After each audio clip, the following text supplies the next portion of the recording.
España está acorralada. Trump exige. Marruecos presiona. Argelia cierra el grifo del gas y Bruselas no responde. En este documental vamos a ver cómo hemos llegado hasta aquí y por qué España no tiene escapatoria. Que también es contrario a nuestros valores e intereses, simplemente por el miedo a las represalias de alguno. Ha venido a reforzar los lazos de amistad, de cooperación entre España y Argelia, dos países socios y amigos. El 26 de marzo de 2026, el ministro de Exteriores de España aterrizó en Argel. No era una visita rutinaria, era la primera visita oficial del alto nivel que España y Argelia rompieron relaciones diplomáticas en 2022. 4 años de tensión, 4 años sin tratado de amistad, 4 años en los que Argelia, el país que suministra el 35% del gas natural de España, estuvo al borde de cortarnos el suministro, cerrar el grifo completamente. Y ahora España iba a Argel con el sombrero en la mano, a pedir perdón, a reconstruir, a firmar acuerdos. La pregunta que nadie está haciendo en los grandes medios es la más importante. ¿Por qué rompió España con Argelia en 2022? ¿Qué recibió a cambio?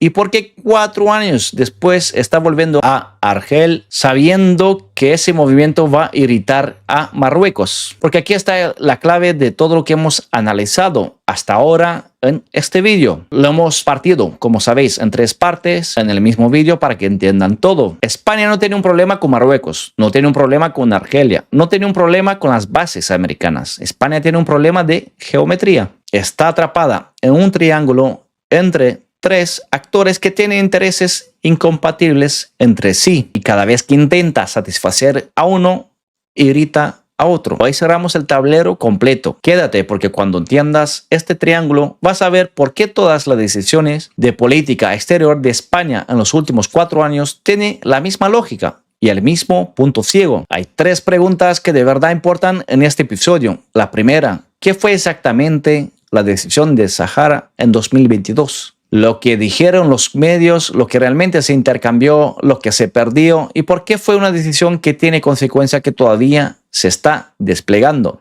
La segunda, ¿qué son las bases americanas de verdad? No es el relato oficial, no la propaganda antiamericana, los números reales, lo que España recibe, lo que Washington necesita y qué pasaría si esta ecuación cambiaría. La tercera, ¿puede España mantener a Marruecos, a Argelia y a Estados Unidos en la misma mesa en el mismo tiempo? Y si no puede y los datos sugieren que no puede, ¿qué significa eso para los próximos años? 3 preguntas, un triángulo. Vamos con el vídeo. Para entender dónde está España hoy, tienes que entender lo que pasó en primavera de 2022. Marzo de 2022, España lleva meses con una crisis migratoria abierta. El año anterior, en 2021, más de 10.000 personas cruzaron las fronteras de Ceuta en 24 horas. El gobierno sabe que Marruecos tiene el grifo, que puede abrirlo cuando quiere. Y en paralelo, España tiene en un hospital de Logroño al líder del Frente Polisario, movimiento saharaui que se opone a Marruecos, recibiendo tratamiento médico. Marruecos lo interpreta como una señal política y lo es. La tensión es máxima. Entonces Pedro Sánchez toma una decisión. Pedro Sánchez, para los que viven fuera de España, es el presidente actual de España. Una carta, una frase: el plan de autonomía marroquí para el Sahara Occidental es la base más seria, creíble y realista para resolver el conflicto. 47 años de neutralidad española, una carta, un párrafo, resultado inmediato. Marruecos cierra el grifo, crisis migratoria controlada, embajadores de vuelta, todo el mundo respira. Pero hay un segundo resultado que casi nadie cubrió con la misma intensidad. Seguramente en los medios no lo habrás visto, o lo habrás visto, pero con poca frecuencia. Argelia, que lleva décadas apoyando al Frente Polisario y considera el Sahara un proceso de descolonización pendiente, interpreta la carta de Sánchez como una traición. Fíjate en lo que Argelia tenía en la mano en ese momento: el gasoducto Magreb-Europa, un tubo que va desde Argelia, cruza Marruecos, pasa por el estrecho y llega a Tarifa. Durante décadas fue la arteria energética entre el norte de África y España. En octubre de 2021, meses antes de la carta de Sánchez, pero ya en plena tensión, Argelia había cerrado ese gasoducto, lo renovó, dijo que la razón era Marruecos, que no quería que el gas siguiera pasando por el territorio de su rival. Y en 2022, cuando Sánchez eligió a Marruecos, Argelia confirmó que ese gasoducto no volvería a abrirse. España se quedó con el otro gasoducto, el Medagas, el que va directo desde Argelia por el fondo del Mediterráneo hasta Almería, sin pasar por Marruecos. Y ese tubo se convirtió en el único hilo que mantiene conectada la energía argelina con España. España eligió a Marruecos, perdió un gasoducto y quedó dependiente de un único tubo submarino para el 35% de su gas natural. Y esto cambia completamente el escenario. Ahora, Argelia y Marruecos no tienen solo una disputa diplomática, tienen lo que los analistas llaman una guerra fría activa en el Magreb. Llevan décadas una carrera de armamento. Sus fronteras están cerradas desde 1994 y en los últimos años ha acelerado sus tensiones militares hasta niveles que no se veían en décadas. Lo que significa esto para España es algo que muy poca gente está nombrando con claridad. Cualquier decisión política exterior de España en el norte de África irrita automáticamente a uno de los dos. No existe una posición que satisfaga a Marruecos y a Argelia al mismo tiempo, porque son rivales que se vigilan mutuamente. Cualquier concesión a uno es interpretado por el otro como una amenaza. España lo sabía en 2022, eligió a Marruecos, perdió a Argelia. En marzo de 2026 fue a Argel a intentar recuperar lo que había perdido, sin ceder el Sahara de vuelta, sin reabrir el gasoducto que pasa por Marruecos, intentando cuadrarlo. Ese es el triángulo. El 26 de marzo de 2026, Álvarez se sentó frente al presidente argelino Tebboune. El resultado de la reunión fueron 3 compromisos concretos. Primero, Argelia reactivó el Tratado de Amistad y Cooperación Bilateral, el que había suspendido en 2022, en términos diplomáticos. Eso significa que las relaciones vuelven a la normalidad formal, embajadores de vuelta, canales abiertos. Segundo, España y Argelia acordaron aumentar el suministro de gas por el Medagas. Las fuentes hablan de un incremento de entre el 10 y el 12%. En un contexto en el que el precio del gas ha subido un 60% desde el inicio de las tensiones en Oriente Medio. Eso es significativo para las facturas de nosotros, los españoles. Tercero, ambos países se comprometieron a explotar cooperación en hidrógeno verde, energía solar y inversiones en infraestructura. La relación deja de ser solo energía fósil y empieza a proyectarse hacia el futuro energético. Parece una victoria diplomática y en parte lo es, pero aquí está lo que no se acordó y es tan importante como lo que sí. En noviembre de 2025, España había pedido a Argelia reabrir el gasoducto Magreb-Europa, el que pasa por Marruecos. Argelia dijo que no, rotundamente, sin ambigüedad. La razón es la misma que en 2021. Argelia no quiere que su gas financie infraestructuras en territorio marroquí, no mientras los dos países están en tensión activa. Y con esa negativa quedó confirmado algo que los responsables energéticos españoles llevan meses intentando resolver. España no puede tener la máxima capacidad de gas argelino mientras mantenga su alianza con Marruecos, porque Argelia no va a usar el tubo de Marruecos. El Medagas tiene límites de capacidad. Por mucho que se aumente el flujo, no puede reemplazar lo que el Magreb, Europa, podría transportar. Imagínalo así. Tienes 2 carreteras que conecten una ciudad con los del proveedor más importante de tu país, una autopista directa y una autovía que pasa por una ciudad rival. El proveedor cerró la autovía porque no quiere financiar a su rival. Ahora mismo España está negociando ampliar los carriles de la autopista directa y no es bueno, pero la autovía sigue cerrada. Y mientras Marruecos y Argelia siguen siendo rivales, ¿qué es la perspectiva más probable a medio plazo? Esa autovía no va a reabrirse. España recuperó la relación con Argelia, pero no recuperó la capacidad energética que tenía antes de la Carta del Sahara. Y esa diferencia la pagan los consumidores españoles en sus facturas. Y esto cambia completamente el escenario. Hay una pregunta que circula mucho y que merece una respuesta honesta. ¿Le paga Estados Unidos un alquiler a España por las bases? La respuesta es no. No hay un alquiler mensual, no hay una transferencia directa de dinero, pero eso no significa que España no recibe nada. Significa que el acuerdo es más complejo y más valioso que un simple contrato de arrendamiento. Fíjate en lo que incluye el convenio de cooperación para la defensa, firmado en 1988 y renovado periódicamente. Lo que España recibe, primero, escudo antimisiles. En la base Rota está instalado el sistema Aegis de defensa antimisiles balísticos. Es literalmente el paraguas que protege a España y a buena parte de Europa del Sur de misiles de largo alcance. Mañana hubiera una crisis con Irán o cualquier actor con capacidad de misiles balísticos, ese sistema es la primera línea de defensa, no es teórico. Es la razón por la que España forma parte de la arquitectura de defensa OTAN en el Mediterráneo. Segundo, actividad económica directa. En Rota hay permanentemente unos 3.000 militares americanos más sus familias. Más de 10.000 personas en la comarca de la Bahía de Cádiz dependen directamente o indirectamente de esa presencia. En abril de 2026, hace menos de 2 meses, el ejército americano firmó contratos por valor de $100 millones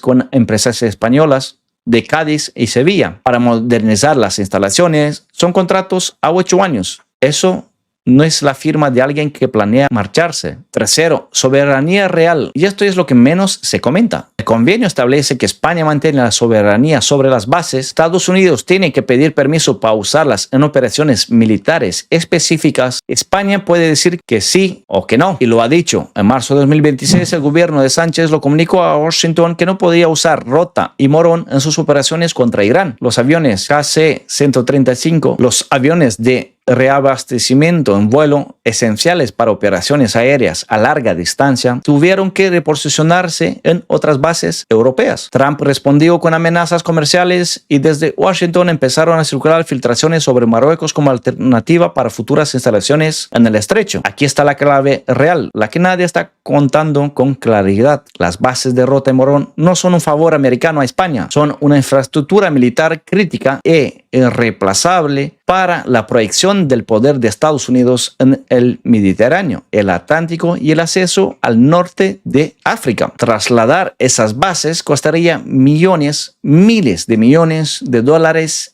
y años de planificación. No hay una alternativa equivalente en la región. Marruecos no tiene la infraestructura, no tiene la profundidad del puerto, no tiene la ubicación geográfica de Rota para controlar el acceso al estrecho en ambas direcciones. España tiene el poder en esa ecuación. El problema es que no siempre actúa como si lo tuviera. Cuando España dice no a una operación americana y ofrece algo a cambio, cooperación en inteligencia, soporte logístico, acuerdos bilaterales. Eso es ejercer soberanía con inteligencia estratégica. Cuando España dice no, sin ofrecer nada, sin un marco alternativo, sin una narrativa clara hacia Washington, eso es desperdiciar el poder que tiene. Y en ese espacio vacío, Marruecos mete su mensaje. Nosotros siempre cooperamos, nosotros nunca ponemos condiciones. La amenaza real no es que Estados Unidos se vaya de España, es que España permita que Marruecos sea recibido como un aliado más valioso. Y esto cambia completamente el escenario. Ahora junta las 3 piezas. España necesita el gas de Argelia, el 35% de su suministro, sin alternativa realista a corto plazo. España necesita la cooperación de Marruecos para gestionar la migración, para mantener la estabilidad en el estrecho, para no provocar una crisis en sus fronteras. España necesita las bases americanas como paraguas de seguridad, como palanca diplomática, como activo estratégico. El problema es que satisfacer plenamente a los 3 al mismo tiempo es casi imposible, porque Argelia y Marruecos son rivales. Cada concesión a uno irrita al otro, porque Estados Unidos tiene sus propios intereses en Marruecos, los acuerdos de Abraham, el eje de Washington, Tel Aviv, Rabat, el acceso al Atlántico Sur, y porque España tiene que navegar todo eso desde una posición de potencia media, importante en el Mediterráneo, pero sin el músculo diplomático económico para imponer sus términos a ninguno de los 3. Fíjate en la geometría exacta de lo que ha pasado en 4 años. En 2022, España elegía a Marruecos, ganó una tregua migratoria, perdió a Argelia y el gasoducto Magreb-Europa. En 2026, España va a Argel a recuperar Argelia, gana gas más barato y más capacidad energética, pero no puede reabrir el gasoducto que pasa por Marruecos, porque Argelia lo impide. Y cada paso hacia Argelia es interpretado por Marruecos como una señal. En paralelo, la tensión con Washington por las bases, el no o las operaciones contra Irán, abre un espacio que Marruecos se presenta como alternativa. 3 actores, intereses incompatibles, España en el centro intentando cuadrarlo. Eso es el triángulo imposible. La pregunta más difícil de todas es esta. ¿Tiene España una estrategia real para gestionarlo? ¿O está respondiendo a cada crisis según llega, sin una visión de largo plazo sobre dónde quiere estar? La historia reciente sugiere lo segundo. No es una crítica, es un diagnóstico real. Y los diagnósticos solo sirven si llevan a decisiones distintas. 3 escenarios para España en los próximos 5 años. España usa la base de Rota y Morón como palanca de negociación explícita, no como concesión automática, sino como activo que tiene un precio. Obtiene de Washington garantías formales sobre Ceuta y Melilla y apoyo político en el Triángulo, Magreb. Al mismo tiempo, aumenta progresivamente su capacidad de gas propio, solar, eólica, hidrógeno verde, reduciendo las dependencias del medagas del 35 al 20% en 5 años. Con menos dependencia energética de Argelia, tiene más libertad de movimiento en su relación con Marruecos y construye con Marruecos una relación de equilibrio real, no de sumisión ni de confrontación. Acepta las aspiraciones marroquíes en el Sahara como una realidad política, pero establece líneas rojas claras sobre Ceuta y Melilla que Washington respalda formalmente. El triángulo no se parece, pero España aprende a navegarlo desde una posición más sólida. Probabilidad media-baja. Requiere continuidad estratégica que España históricamente ha tenido dificultades para sostener más allá de un ciclo político, más allá de quién está en el poder. España sigue respondiendo a cada crisis según llega. Cuando Marruecos presiona, cede cuando Argelia reclama, va a Argel cuando Washington amenaza, busca un compromiso. En una estrategia de largo plazo, sin una visión clara de con quién quiere estar en el tablero de 2030, el resultado España mantiene su posición, pero la erosión lentamente, cada año con un poco menos de influencia en el Mediterráneo occidental, cada año un poco más dependiente de decisiones que se toman en Rabat, Argel y Washington en lugar de en Madrid. Probabilidad alta. Es el camino de mínima resistencia y el más probable precisamente porque no requiere decisiones difíciles. El escenario C, el triángulo que se rompe. Una crisis mayor, una escalada entre Argelia y Marruecos que obliga a España a tomar partido de forma explícita. O una redefinición estratégica de Washington que prioriza a Marruecos sobre España en el estrecho. Fuerza a España a elegir de forma permanente. Ese escenario España pierde el margen de maniobra que tiene hoy. No hay neutralidad posible. Hay que elegir un bando. Y elegir un bando tiene costes que ningún gobierno español quiere asumir públicamente. Pero el que más importa prevenir, porque cuando el triángulo se rompe, las opciones se reducen drásticamente y el coste de cualquier decisión se multiplica. Llevamos 3 episodios construyendo este tablero.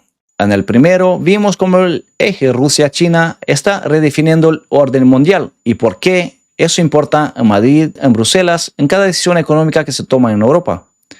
En el segundo vimos cómo Marruecos, que hoy no es una amenaza para España, pero que lleva años acumulando exactamente las ventajas que acumula un actor que planea serlo. Este movimiento, piezas en el estrecho, mientras España mira hacia el norte. Y hoy cerramos con el triángulo real, la geometría imposible que tiene España atrapada entre Marruecos, Argelia y Estados Unidos. 3 actores con intereses que no siempre coinciden y España está en el centro intentando no romper ninguna de las 3 relaciones al mismo tiempo. No es que España esté condenada, no es que el desastre sea inevitable. La conclusión es más precisa que eso. España tiene activos reales, tiene Rota y Morón, que Washington necesita más de lo que a veces parece. Pero el triángulo no es solo Marruecos y Argelia. Al otro lado del Atlántico, Donald Trump tiene su propia agenda para España. En la cumbre de la OTAN de este año, los aliados acordaron subir el gasto en defensa al 5% del PIB para 2035. Todos firmaron, todos menos España. Pedro Sánchez negocia una exención. España se compromete al 2,1%. Eso es menos de la mitad de lo que pide Trump. Y Trump lo tomó a personal. En los últimos días ha llamado a España una vergüenza. Ha dicho que da pena ver su situación económica. Y esta mañana, según COPE, ha vuelto a amenazar con retirar las tropas. Fíjate en esto. España tiene 2 bases americanas, Rota y Morón. Son infraestructuras críticas de la OTAN en el Mediterráneo y el Atlántico. Si esas bases se van, España no solo pierde potencia militar, pierde poder geopolítico, pierde peso en la mesa de negociación europea y pierde disuasión frente a cualquier amenaza exterior, como Marruecos. No es una disputa diplomática, es un cambio de posición estratégica. Y esto es clave porque nadie está explicando las consecuencias reales de que esas bases desaparezcan. Aquí está la clave real. Todo el debate está centrado en el porcentaje del PIB, el 2,1% contra el 5% que piden. Pero eso es el síntoma, no la enfermedad. La enfermedad es esta. Trump está usando la OTAN como palanca comercial. Imagínalo así, la OTAN es un paraguas que protege a sus miembros. Trump está diciendo, quien no pague suficiente por el paraguas se queda fuera en la lluvia. Pero lo que no te cuentan es que ese paraguas también tiene un precio político. Y ese precio se paga en contratos de defensa, en compras de armamento americano, en bases que generan influencias. España se ha negado a aumentar el gasto al 5%. Eso significa que no comprará tanto armamento americano y eso le cuesta dinero a las industrias de defensa de Estados Unidos. No es una pelea ideológica, es una pelea de mercado. Y hay algo más. Euronews publica esta semana un análisis. ¿Puede Trump expulsar a España de la OTAN? La respuesta técnica es no. El trato fundacional no permite expulsiones, pero Trump no necesita expulsar a España, solo necesita hacer que estar en la OTAN no valga nada para España y lo está consiguiendo. Y esto cambia completamente el escenario. ¿Qué pasa a partir de aquí? 3 escenarios, solo 3. Escenario A, el más probable, tensión permanente sin ruptura real. Trump sigue atacando verbalmente a España. Sánchez sigue resistiendo. Las bases permanecen porque retirarlas cuesta más de lo que Trump gana políticamente. España aumenta marginalmente el gasto de defensa al 2,5%. O al 2,7% sin llegar nunca al 5%. ¿Qué significa esto para ti? Más gasto público en defensa, menos margen para sanidad, educación, pensiones. La presión fiscal aumenta de forma silenciosa. No hay drama, pero el nivel de vida se comprime. Escenario B, el posible. Trump cumple su amenaza parcialmente. Las tropas americanas en Morón se reducen, no desaparecen del todo. La base de Rota es demasiado estratégica para el Mediterráneo. Pero la señal política es devastadora. España deja de ser un aliado de primera fila.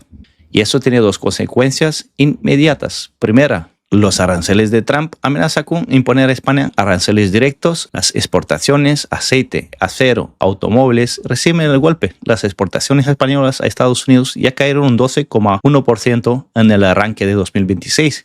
Con aranceles directos, esa caída se duplica.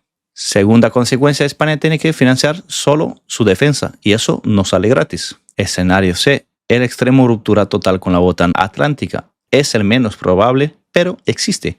Si Trump saca a Estados Unidos de su compromiso con el artículo 5 de la cláusula de defensa colectiva, Europa queda expuesta, no de forma inmediata, pero el efecto psicológico sobre Rusia es instantáneo.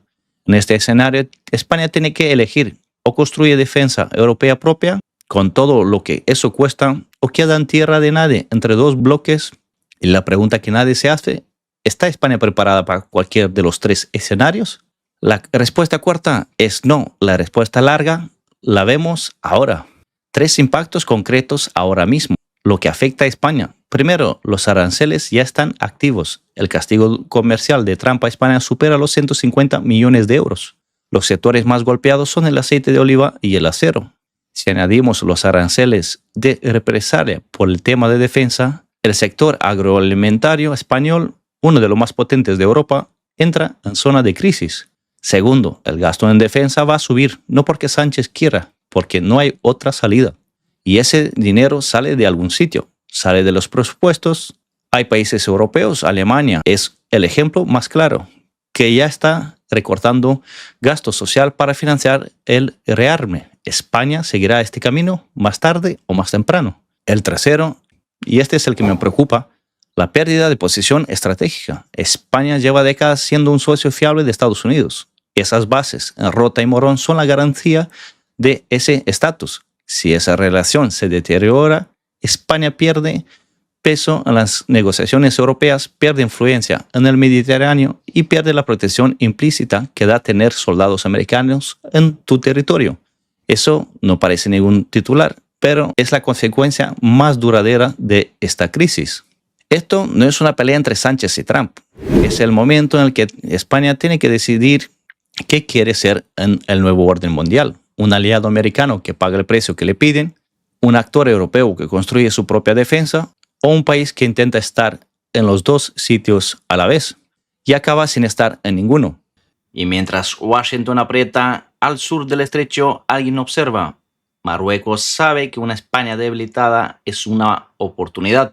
Hay 3 preguntas que de verdad importan hoy. La primera, ¿qué pasó realmente en 2022? ¿Por qué Sánchez cedió el Sahara? ¿Fue un error, una trampa, una decisión calculada que le salió mal? La segunda, ¿qué está construyendo Marruecos mientras España debate el gasto en defensa. Porque hay algo que los medios no están contando bien o no quieren contarlo sobre el rearme marroquí y el eje que se está formando con Estados Unidos e Israel. La tercera, ¿está Ceuta y Melilla en el tablero? Y no te digo si va a pasar mañana, te digo en qué condiciones pasaría y si estas condiciones se están dando ahora mismo. 3 preguntas, vamos con ellas. Para entender lo que está pasando hoy tienes que volver a mayo de 2021. Ceuta, en 24 horas, más de 10.000 personas cruzaron la frontera a nado, a pie, con colchonetas. La escena es caótica. El ejército español desplegado en la playa, menores solos, familias enteras. Y la pregunta que muy poca gente hizo entonces era lo más importante de todas. ¿Por qué permitió Marruecos que eso pasara? Porque Marruecos controla su frontera, siempre lo ha controlado. Cuando Marruecos abre el grifo, el estrecho se inunda. Cuando Marruecos cierra el grifo, el estrecho se vacía. Así de simple, así de brutal, aunque no lo pienses. Lo que pasó en Ceuta en 2021 no fue un accidente migratorio, fue un mensaje. Y el mensaje decía, podemos hacer esto cuando queramos y podemos hacerlo mucho peor. ¿Por qué envió este mensaje Marruecos en ese momento? Porque semanas antes España había recibido en el hospital de Logroño al líder del Frente Polisario.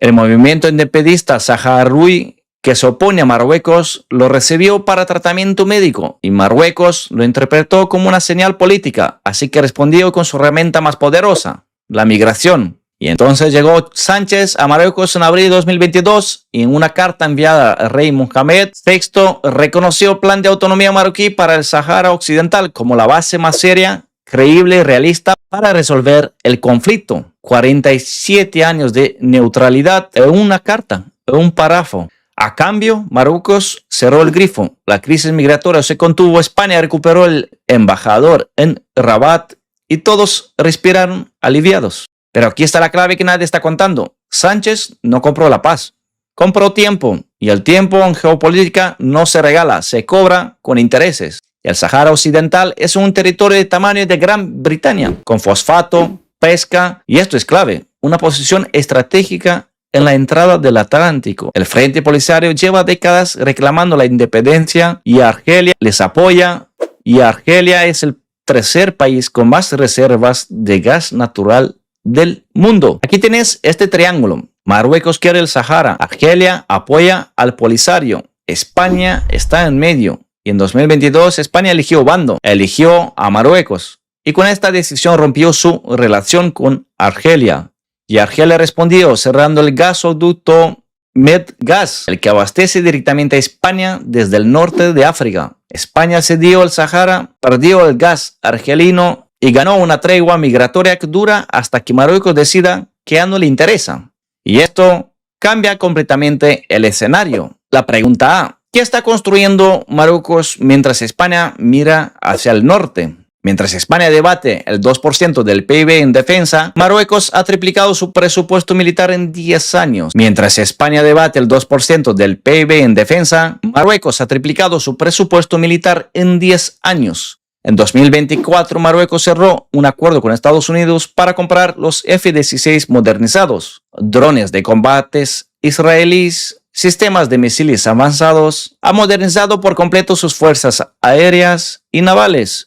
¿Y contra quién se arma Marruecos? Oficialmente contra Argelia. Los dos países llevan décadas en una carrera de armamento silenciosa, pero hay algo que los analistas no están diciendo en voz alta, y es que el vector sur del Mediterráneo, el que controla Marruecos, apunta directamente a Ceuta y Melilla. Fíjate en lo que está ocurriendo ahora mismo. Hace 3 semanas, los periódicos marroquíes publicaron que fuentes cercanas a la administración de Trump sugerían que Estados Unidos podría apoyar la reclamación marroquí sobre Ceuta y Melilla. No es oficial, pero en geopolítica las filtraciones son mensajes silenciosos. Y hay más. Los acuerdos de Abraham, los acuerdos de normalización entre Israel y varios países árabes firmados en 2020, podrían ampliar su alcance hasta el estrecho. Israel y Marruecos ya normalizaron relaciones. Israel tiene capacidad tecnológica militar para transferir a Marruecos sin pasar por el filtro de la OTAN ni de la Unión Europea. Lo que se está construyendo es un eje discreto. Washington, Tel Aviv, Rabat. España no está en ese eje. Aquí está la clave real. Marruecos lleva años ejecutando lo que los analistas llaman soft power expansionista. No necesita invadir, no necesita disparar, solo necesita acumular ventajas diplomáticas, militares, migratorias, energéticas, hasta que el equilibrio cambie. Y cuando el equilibrio cambie lo suficiente, lo que hoy parece impensable empieza a parecer posible. Imagínalo así. Tienes una partida de ajedrez. Tu rival no se mueve de forma agresiva. Mueve tranquilamente piezas a piezas controlando el centro del tablero. Y un día te das cuenta de que todas tus piezas importantes están bloqueadas. Y tu rival todavía no te ha atacado directamente, pero ya no necesita hacerlo. Eso es lo que está haciendo Marruecos con España. La pregunta B, ¿es Ceuta y Melilla el siguiente objetivo? Voy a ser directo aquí. No te voy a decir que Marruecos va a intentar tomar Ceuta y Melilla mañana. Eso sería alarmismo barato. Y en límite no hacemos alarmismo barato. Lo que sí te voy a decir son las condiciones en lo que eso podría ocurrir. Y que evalúes tú mismo si esas condiciones se están dando. Condición 1. Estados Unidos retira su apoyo explícito a la soberanía española sobre Ceuta y Melilla o guarda silencio estratégico. Está pasando. Las filtraciones de la última semana dicen que posiblemente sí. Condición 2. España aparece debilitada políticamente frente a sus aliados, en tensión con la OTAN, sin gastar el 2%, con un gobierno cuestionado. ¿Está pasando? Literalmente esta semana la OTAN ha señalado a España como mal ejemplo en gasto de defensa. Condición 3. Marruecos tiene respaldo diplomático suficiente de Estados Unidos, de la Liga Árabe, de la Unión Africana, para reclamar Ceuta y Melilla como territorios ocupados. ¿Está pasando? El apoyo internacional al plan de autonomía marroquí está creciendo. Guinea-Bissau reafirmó su apoyo esta misma semana. No te digo que vaya a pasar ya, hoy, mañana, o que pueda pasar. Te digo que las tres condiciones se están construyendo al mismo tiempo. ¿Casualidad? Pregúntase, ¿y qué puede hacer España? Esta es la pregunta más incómoda, porque la respuesta honesta es que las opciones de España son más limitadas de lo que nadie quiere reconocer. España está en la OTAN, pero con una relación tensa con Washington. Está en la UE, pero la Unión Europea tiene sus propios intereses en Marruecos. Hay un acuerdo de asociación con más de 15 millones de euros sobre la mesa y ha reconocido el plan marroquí sobre el Sahara, lo que le quita la palanca moral para oponerse a futuras reclamaciones. Fíjate en la lógica aplastante de esto. Si España dice que el Sahara es marroquí porque Marruecos lo reclama históricamente, Marruecos puede decir lo mismo de Ceuta y Melilla. España lleva ahí desde el siglo XV. Marruecos lleva reclamando desde que existe como Estado moderno. La diferencia hasta ahora era el respaldo internacional y ese respaldo está erosionándose. No porque Marruecos tenga razón, sino porque la geopolítica no funciona con razones, funciona con poder. Y esto cambia completamente el escenario. 3 escenarios para lo que viene. Escenario A, el diplomático. España negocia desde la posición de fuerzas que todavía tiene. Las bases de Rota y Morón son imprescindibles para la presencia militar de Estados Unidos en el Mediterráneo y el Atlántico. Washington necesita esas bases más de lo que Marruecos necesita Ceuta. España usa esa palanca para obtener garantías explícitas sobre su soberanía territorial. El equilibrio se mantiene. La tensión continúa, pero controlada. Probabilidad media. Requiere que España juegue bien una mano complicada. Escenario B. La erosión lenta. España pierde influencia diplomática gradualmente. Marruecos consolida el apoyo internacional sobre el Sahara. En 5 o 10 años, la presión sobre Ceuta y Melilla se formaliza en reclamaciones diplomáticas oficiales. La Unión Europea mide sin tomar partido y el conflicto se convierte en un proceso de décadas, como el de Gibraltar con el Reino Unido. Probabilidad alta. El camino es el camino de menor resistencia para todos los actores. Escenario C. El límite. Una crisis migratoria de escala 2021 o mayor, esta vez deliberadamente usada como presión política, coincide con una crisis política interna en España y un silencio estratégico de Washington. Marruecos presenta una reclamación formal sobre Ceuta y Melilla con respaldo de la Unión Africana y parte del mundo árabe. España queda aislada. Este escenario no requiere guerra, solo requiere que todas las piezas que se están moviendo ahora lleguen a la posición correcta al mismo tiempo. No es el escenario más probable, es el escenario que debería preocuparnos más precisamente porque no parece probable. En geopolítica, la crisis que no va a venir son las únicas que no puedes evitar o no se toman precauciones. Aquí límite, geopolítica. Si este análisis te ha ayudado a entender lo que está pasando, suscríbete y activa la campana. Nos vemos en el próximo vídeo.